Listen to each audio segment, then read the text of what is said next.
Dear sisters and brothers, as you are likely aware, NAPE has reached a tentative agreement with your employer. Your bargaining team is made up of democratically elected rank-and-file members from your bargaining unit. All teams are recommending acceptance of this agreement. The tentative agreements apply to the following NAPE bargaining units: Air Services, CNA faculty, CNA support staff, correctional officers, general service, group homes, health professionals, hospital support staff, lab and x-ray, marine services, maintenance and operational services, NLC, school boards, student assistants, ushers, and workplace NL. I will take the next few minutes to explain the agreements, how they will affect you, why your bargaining teams believe this is the best possible deal we could get given the current fiscal circumstances of the province, and why the teams think you should vote in favor of this deal. Before I go any further, I want to take a moment to thank each and every one of you for the vital work you do for the people of the province. I must commend your dedication, professionalism, and hard work to provide vital public services that the people of our province rely on. Our province works because you do. Thank you for everything you do. Given the current fiscal position of the province, this is a difficult time for bargaining on many fronts. In other parts of the country, collective bargaining and labor relations are under attack.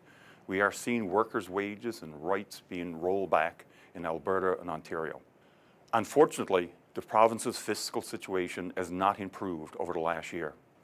If we discount the $2.5 billion received from the Atlantic Accord deal, the deficit has gone from $575 million to $943 million. The province's net debt has grown from $13.77 billion to $13.95 billion. That said, public sector members have more than contributed their fair share to help deal with the province's fiscal challenges in recent years. Before this round of bargaining began, your union made it clear to the provincial government and to our members that the status quo was unacceptable. We fully understand the financial situation of the province, but we were clear we would not allow the burden of a problem members did not create, to be balanced on your backs. Over the course of several weeks late in the fall of 2019, discussions regarding collective bargaining began to pick up steam. It became clear that both sides wanted stability for the province, for public services, and for our members.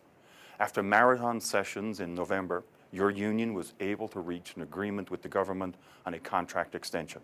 So this was not an easy task, but we are pleased with the result. What does a contract extension mean to you? It means instead of going through what could have been a long, drawn-out bargaining process, both sides agree to extend the provisions of the existing collective agreement for a period of time. This means the provisions and the protections of your agreement stay in place.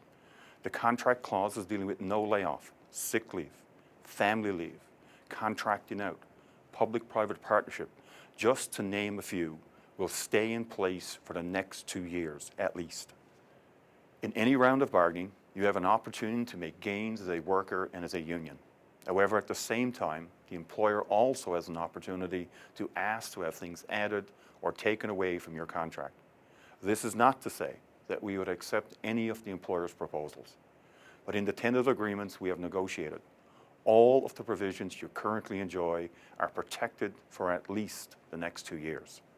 So, with that in mind, let's get into the details. The agreement includes a salary increase of 4% over 18 months.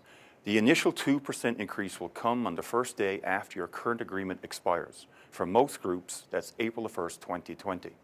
1 year later, you'll receive an additional 1% increase, followed 6 months later by a final 1% increase. If accepted by the members, this would be the first time in many years that a salary increase would be implemented on the first day of the agreement. Just to put things in perspective, the last round of bargaining took nearly 2 years to complete. If NAPE members vote to accept, your contracts will be extended by 2 years.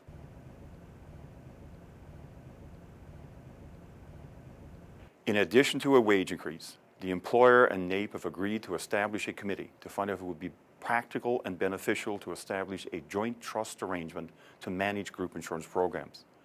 The committee will be established by December 31st, 2020, and will conclude its work by December 31st, 2021.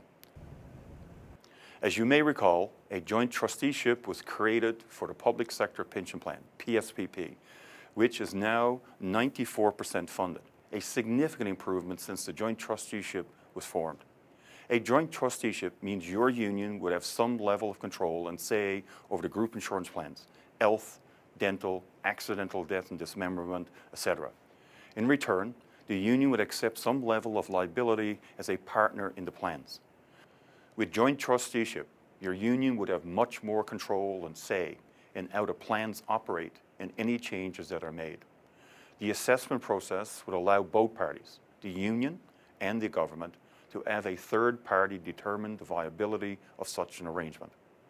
Group insurance coverage is extremely important to our members. We believe joint trusteeship would be in the best interest of the long-term stability and viability of group insurance programs, just as it was for the pension plan. Part of the tentative agreement includes changes to other post-retirement benefits, or OPEBS for short.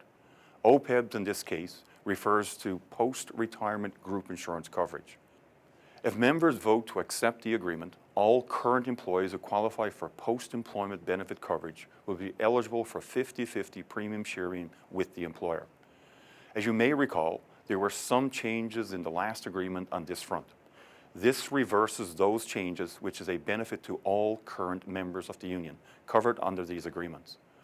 All employees hired after commencement of the new agreement who qualify for post-employment benefit coverage will pay 60% and the employer will pay 40%.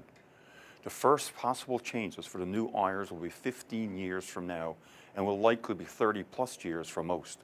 In the interim, we will work to set up a joint trustee to help deal with the OPEB issues. To be clear, OPEB coverage will not change for current employees, and it will actually improve for those of you who were affected by changes in the last agreement. While it will affect new hires, we will have time to help improve the situation for this group in the next number of years.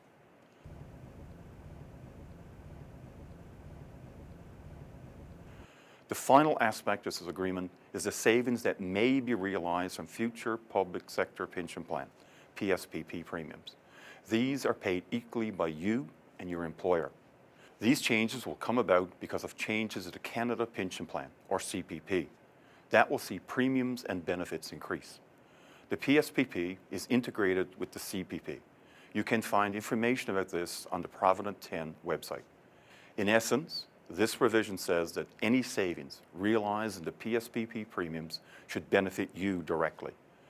The federal government has made changes to the CPP that could mean savings to the provincial government and the pension plan. Instead of treating these savings as general revenue, they will be passed along to members as part of the salary increase.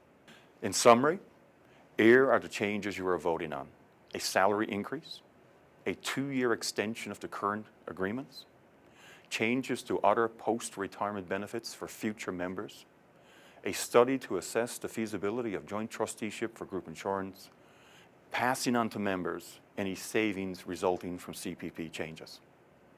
Voting is open at 9 a.m. Newfoundland Standard Time on January 27th and will be open until January 29th at 9 p.m. Newfoundland Standard Time. You have 3 days to think this through. Talk it over with family and friends or other union members, and to reach out to your union if you have any questions. In addition to this video, we have posted additional information on the NAPE website, including a copy of each of the agreements and answers to the frequently asked questions. We have also set up a telephone hotline you can call with any questions you may have. The phone bank is staffed by members of your bargaining teams as well as senior staff negotiators. The toll-free number is 1-844-919-1977. It will be open from 9 a.m. to 9 p.m. Newfoundland Standard Time from January 27 to January 29. NAPE is your union, so please take the time to familiarize yourself with the tentative agreement, ask any questions you may have, and exercise your democratic right to vote. By now, you will have received either an email or physical mail with details on how to vote, online or by phone. I won't get into the details here since the purpose of this video is to talk about the agreements. Given the current fiscal and labor relations environment in our province and across the country, Your teams, consisting of 100 NAPE members like you, are unanimously recommending acceptance of this agreement. Your union told you the status quo would not be acceptable. Your union delivered on that commitment. We firmly believe this is the best deal possible. Thank you for all that you do for your province and your union. Solidarity, sisters and brothers.